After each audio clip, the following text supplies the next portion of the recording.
كمان مش بين انت اللي ذكرته هذا كله بين المتدينين. نعم. مشاهدين اقرأ يعني اظن اغلبهم يعتبروا متدينين او ملتزمين. نعم. نظرة المتدين لغير الله المتدين او العصاة او يعني وهذه كان الرسول عليه الصلاة والسلام حريص انه يؤصل في المجتمع الاسلامي انه احنا ما ننبذ احد الله وما نحكم على احد. من ذلك من القصص اللي انا يعني تمس قلبي حقيقة يعني وأرى فيها عظمة محمد يعني صلى الله عليه وسلم. لما كان يأتيه واحد يشرب الخمر وكان والله أعلم يظهر أنه مدمن خمر، فكان دائما يأتي يعزر، لسه كان حد الخمر ما نزل، فكان يعزر يعني يشيلوا الجزمة الله يكرمك ويضربوه فيها. ده كان حد الخمر ساعتها، تعزير يعني كان حد الخمر ساعتها. فكان يضربوه وبعدين يذهب، بعدين يجيهم بعد أسبوع نعم شارب خمر يضربوه. فجاء مرة شارب خمر، نعم، فالصحابي جنب الرسول عليه الصلاة والسلام قال اللهم لعنه، ما أكثر ما يؤتى به،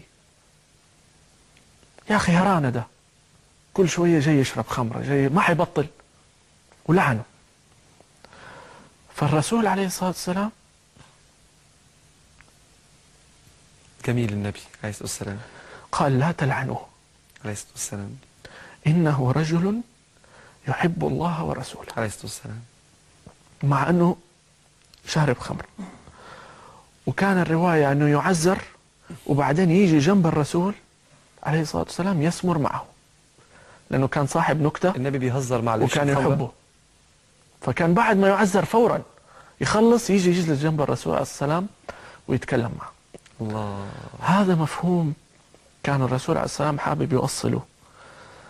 إذا أردنا أن نطبق اليوم بحذافيره، معناها أنت يا متدين لما تخرج الشارع الآن في القاهرة وتشوف أحد خارج من ديسكو سكران، ما تحكم عليه الله إنه أنت خير منه ولا بذرة، لأنه أنت ما أنت عارف هذا الشخص مبتلى بالخمر كإدمان وبحاول يبطل ولا لا. ما أنت عارف، يمكن يا أخي صار له سنين بيسجد لربنا أنه يرفع عنه هذا البلاء وما هو قادر من ضعفه. ما أنت عارف أنه يمكن له حسنة لا يعلمها أحد إلا الله يدخل بها الجنة. وما أنت عارف أنت سيختم بك على إيش. نعم، قد يختم بك على الكفر. نعم. والعياذ بالله. الله. ويصير ده في الجنة وحضرتك في النار لأنه شايف نفسك عليه.